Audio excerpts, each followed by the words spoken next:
Da 2 anni non si vedeva così tanta gente a Venezia.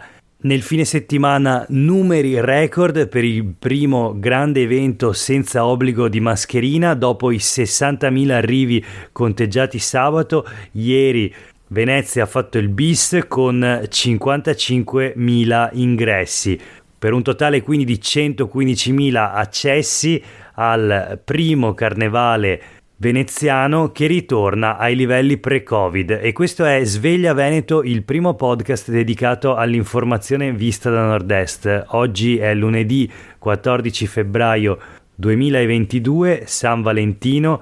La prima notizia di oggi riguarda appunto il carnevale veneziano, con assembramenti registrati fra la giornata di sabato e di ieri che non si vedevano da un paio d'anni. I turisti o comunque i visitatori presenti sull'isola per festeggiare il carnevale sono prevalentemente stranieri, arrivi da Francia, Gran Bretagna, Spagna e Germania, e poi dopo svizzeri e austriaci ci sono gli italiani, in prevalenza provenienti dal territorio regionale ma anche appunto da fuori regione. Ritorna quindi l'invasione veneziana da parte dei turisti prevalentemente stranieri, ripeto, vaporetti carichi, imbarcaderi strapieni, soprattutto a Piazzale Roma, nella ferrovia Rialto e San Zaccaria. C'è la ressa a San Marco, esultano i ristoratori e gli albergatori e invece scarsi affari per i negozi perché la folla passeggia ma compra poco. Insomma, un'apertura in grande stile, quella del carnevale veneziano, che doveva essere un carnevale diffuso, ma appunto ha visto grandi assembramenti e la ressa soprattutto nella zona di San Marco. Primo evento in presenza cittadino senza più l'obbligo di mascherina all'aperto. Remember the Future, il titolo scelto per la manifestazione dal direttore artistico Massimo Checchetto, che si è ispirato alla frase di Salvador Dalì: e più di tutto mi ricordo il futuro.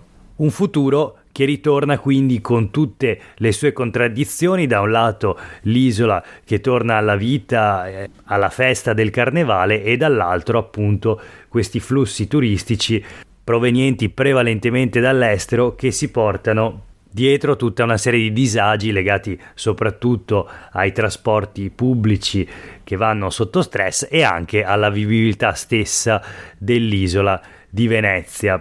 Ma un carnevale che torna in un certo senso a guardare a un'epoca pre-Covid o post-Covid, ditemelo voi, a Padova, dove l'azienda ospedaliera ha fermato le attività in fiera, quindi ha chiuso l'hub vaccinale dell'azienda universitaria. Continueranno le attività dell'ULSS, ma appunto missione compiuta al padiglione 8. Il peggio ormai è passato, dice il direttore generale dell'azienda ospedaliera. La campagna ha dato i suoi frutti. Questa ondata non sarà l'ultima, però servono segni di normalità, dice sempre il direttore generale dell'azienda ospedaliera. Riduzioni tra l'altro negli hub vaccinali anche a Treviso, quindi un carnevale che guarda sicuramente verso un ritorno a una normalità o a una nuova normalità, anche se proprio da domani scatterà lo stop al lavoro per gli over 50 non vaccinati. A Nord-Est sono circa 200.000 le persone che appunto rientrano in questa platea, cioè gli over 50 soggetti all'obbligo di Green Pass rafforzato, quindi all'obbligo vaccinale per recarsi sul luogo di lavoro. Da domani, quindi dal 15 febbraio al 15 giugno, scatta la prescrizione per tutti i luoghi di lavoro, sia pubblici che privati. In Veneto sono circa 170.000 le persone tra i 50 e i 69 anni prive di Green Pass rafforzato, e quindi se lavoratori saranno impossibilitati a restare in servizio. 30.000 circa in Friuli Venezia Giulia, quindi un totale di 200.000 lavoratori over 50 che a Nord-Est da domani potrebbero essere fermi e restare a casa. Tra l'altro chi sarà sorpreso in servizio avrà una multa da 600 a 1500 euro. 400.000 euro invece la sanzione a carico delle aziende che non verificano. Voltiamo pagina e parliamo della sanità regionale del Veneto e del piano nazionale di ripresa e resilienza. Serve un tavolo di confronto, a chiederlo è la CGIL del Veneto che negli scorsi giorni ha organizzato un seminario assieme allo SPI e all'IRES del Veneto, un seminario dedicato proprio alla declinazione regionale del PNRR, nel quale è emersa con chiarezza la necessità del rafforzamento del sistema pubblico di tutela della salute e di protezione sociale. C'è la questione relativa all'attuazione delle misure previste nella missione 6 del Piano Nazionale di Ripresa e Resilienza, quella relativa alle case e agli ospedali di comunità. E poi ci sono entro il 31 marzo i progetti da presentare per l'inclusione sociale. La programmazione e la realizzazione di questi interventi, dice la CGIL, vanno collocate dentro un progetto più organico e strutturale di potenziamento e razionalizzazione della filiera territoriale dei servizi sociosanitari e socioassistenziali.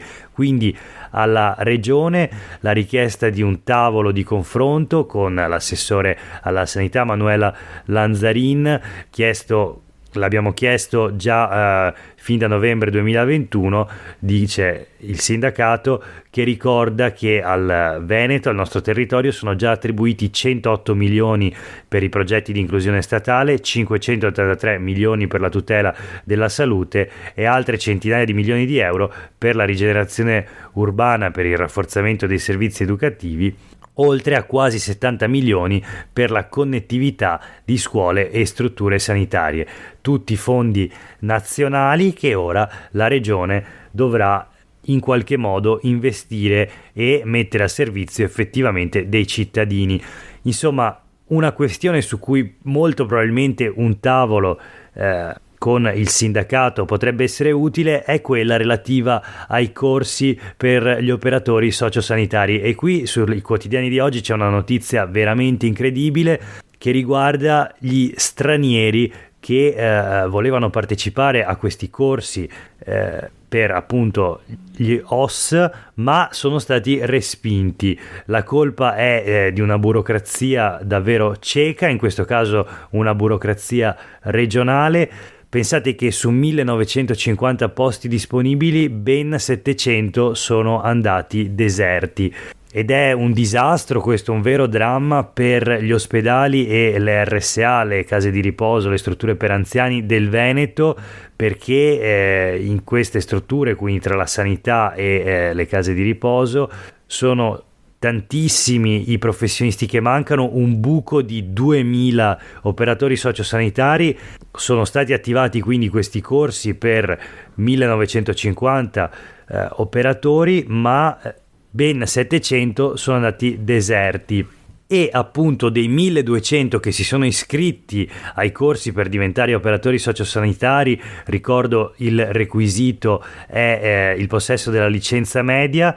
Ebbene, chi si è iscritto ha già pagato 900 euro per frequentare i corsi, questa è soltanto la prima rata, ma molti degli stranieri iscritti sono stati respinti a decine perché non hanno prodotto, non sono stati in grado di produrre una dichiarazione di valore, un documento che descrive appunto il titolo di studio conseguito all'estero. Viene rilasciato dall'ambasciata, normalmente sono sufficienti un paio di mesi, ma con il Covid naturalmente i tempi si sono allungati, e allora la richiesta del sindacato, anche qui nei confronti della regione, che questi corsisti siano comunque ammessi a lezione con la garanzia che prima dell'esame finale producano la valutazione di valore, altrimenti appunto resterebbero esclusi e non è nemmeno chiaro se avrebbero indietro i 900 euro già pagati con la prima rata. E c'è poi un altro paradosso, sì, perché considerato il numero di iscrizioni